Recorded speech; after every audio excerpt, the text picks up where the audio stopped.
আসসালামু আলাইকুম। আজকে তৈরি করব মুচমুচে ক্রিস্পি আলুর চিপস। আর এই চিপসটা কিন্তু কোনো প্রকারের আলু কেটে সিদ্ধ করা অথবা ডিপ ফ্রিজে সংরক্ষণ করে রাখা অথবা রোদে শুকানোর ঝামেলা ছাড়াই কোনো প্রকারের কিছুই করতে হবে না। জাস্ট এটা কাটবো আর ভাজবো, তাতেই কিভাবে এরকম ক্রিস্পি হবে কিছু টিপস থাকবে। আর টিপসগুলো ফলো করলে অবশ্যই আপনাদের চিপসগুলোও কিন্তু এরকমই ক্রিস্পি হবে। আর এটা এয়ারটাইট বক্সে ভরেও কিন্তু দীর্ঘদিন সংরক্ষণ করা যাবে।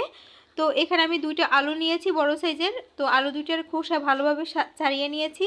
এখন আমি আলুগুলোকে পাতলা পাতলা স্লাইস করে কেটে নিব। তো আপনারা চাইলে যে এরকম স্লাইস করার যে মেশিন আছে সেগুলো দিয়েও কিন্তু কাটতে পারেন। তো আমি এখানে বটি দিয়ে কেটে নিচ্ছি, কারণ আমি বটি দিয়ে খুব ভালো পাতলা করে কাটতে পারি। আপনারা চাইলে ছুরির সাহায্যেও কাটতে পারেন যদি কেউ পারেন পাতলা করে কাটতে। তো এই যে দেখুন একদম কিন্তু খুবই এরকম পাতলাভাবে কাটছি। তো এরকম প্রত্যেকটা যেবার একদম পাতলা হবে এরকমও কিন্তু কোনো কথা নেই। আমার সবগুলোই একরকম হয় না আসলে।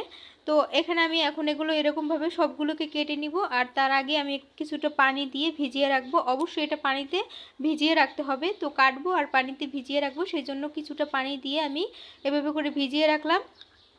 তো সবগুলো কিন্তু আমার কাটা হয়ে গেছে। আর এই পর্যায়ে কিন্তু পানিটা খুব একদম কালো হয়ে গেছে। তো দেখেই বুঝতে পারছেন পানিটা ময়লা হয়ে গেছে। এখন আমি আনলিমিটেড পানি দিয়ে মানে কলের নিচে রেখে আমি এটাকে ধুয়ে নিব। কোনো প্রকারের যেন আলুর যে একটা কষ থাকে সেই কষটা যাতে না থাকে। তো আমি এটা 3 থেকে 4 বারের মতো কিন্তু খুব ভালোভাবে ধুয়ে পরিষ্কার করে নিব। আর অবশ্যই এই কাজটা করতে হবে যাতে করে আলুর ভিতরে কোনো প্রকারের যে একটা কষ থাকে সেই কষটা না থাকে। তো আলুগুলোকে ভালোভাবে ধুয়ে নিলাম। এখানে আমি আলুগুলোর উপরে এখন যেটা করব সেটা হচ্ছে যে লবণ। এখানে কিন্তু বেশি পরিমাণে লবণ দিচ্ছি। তো এই বেশি পরিমাণে লবণ দেওয়াটার কারণ হলো এখানে কিন্তু আমি পানি দেব। এই যে দেখুন পানি দিয়ে কিন্তু এটাকে আমি ভিজিয়ে রাখবো 2 মিনিটের মতো। আর অবশ্যই এই 2 মিনিটের মতো ভিজিয়ে রাখবেন, তাহলে আলুগুলো অনেকটাই মানে সফট হয়ে যাবে।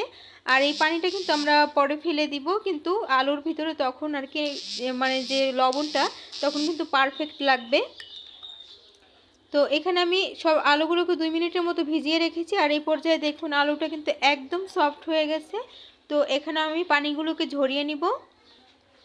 একটা স্ট্রেনার মধ্যে রেখে আমি পানিগুলোকে ঝরিয়ে নিলাম। আর এদিকে আমি একটা পাতলা সুতির কাপড় বিছিয়ে নিচ্ছি। এই কাপড়ের উপরে এবারে আমি আলুর স্লাইসগুলোকে এভাবে করে দিয়ে দিচ্ছি। একটা একটা করে আর কি এভাবে করে ছড়িয়ে দিলাম। যেহেতু আমরা এটাকে রোদে শুকাবো না, তাই কিন্তু এই স্টেপটা অবশ্যই ফলো করতে হবে, তাহলে কিন্তু চিপসগুলো একদম মুচমুচে হবে। তো সবগুলো স্লাইস আমি এইভাবে করে দিয়ে তারপরে এটার যে এক্সট্রা যে পানি আমি সেটাকে কিন্তু খুব ভালোভাবে মুছে নিচ্ছি। তো দেখেই বুঝতে পারছেন। আর এইভাবে করে কিন্তু প্রত্যেকটার গায়ে যে পানি আছে আলুর স্লাইসের আমি কিন্তু সেভাবে করে সবগুলো পানি মুছে নিলাম। তো এভাবে করে মুছে নিলাম আর এখানে একটা চালনির মধ্যে নিয়ে নিলাম। তো এভাবে করে এখন হচ্ছে শুধু ভাজার পালা, আর কিন্তু কোনো কাজ নেই। ব্যাস আপনারা চাইলে কিন্তু রোদে শুকিয়েও এটা এয়ারটাইট বক্সে ভরে দীর্ঘদিন সংরক্ষণ করতে পারেন। তো আমি কোনো প্রকার রোদেও শুকাবো না, আপনাদের ভেজে দেখাচ্ছি একদম এখনই। তো আমি মিডিয়াম আঁচে তেলটা গরম করে নিয়েছি। তো আমি তেলের ভিতরে একটা একটা করে চিপস দিয়ে দিলাম, আর একসাথেই অনেকগুলো আমি দিয়ে দিলাম। তো একদম অল্প দেওয়ার দরকার নেই। আর এটাকে কিন্তু অবশ্যই ডুবো তেলে ভাজতে হবে, কারণ চুলার আঁচটাকে একদম কমিয়ে এই টিপসটা কিন্তু অবশ্যই ফলো করতে হবে। চুলার আঁচটাকে একদম কমিয়ে লোতে করে দিতে হবে, তারপরেই কিন্তু এটা ভাজবেন, তাহলে এটা মুচমুচে হবে। আর এ পর্যায়ে কিন্তু অনবরত নাড়তে থাকতে হবে। তো আপনারা দেখে বুঝতে পারছেন আমি যেহেতু একসাথে অনেকগুলো চিপস দিয়েছি তাই কিন্তু অনবরত নাড়াচাড়া করে যাচ্ছি। আর এভাবেও কিন্তু অনবরত নাড়াচাড়া করে যেতে হবে।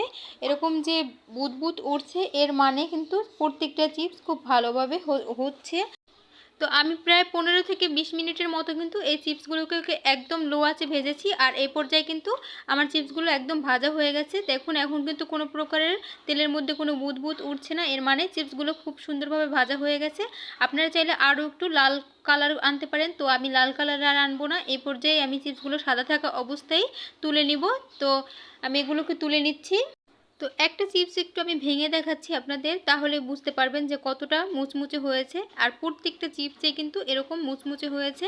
তো আশা করি ভিডিওটা ভালো লাগছে। আর ভিডিওটা ভালো লাগলে অবশ্যই ভিডিওতে একটা লাইক করে চ্যানেলটি সাবস্ক্রাইব করে রাখার অনুরোধ রইল।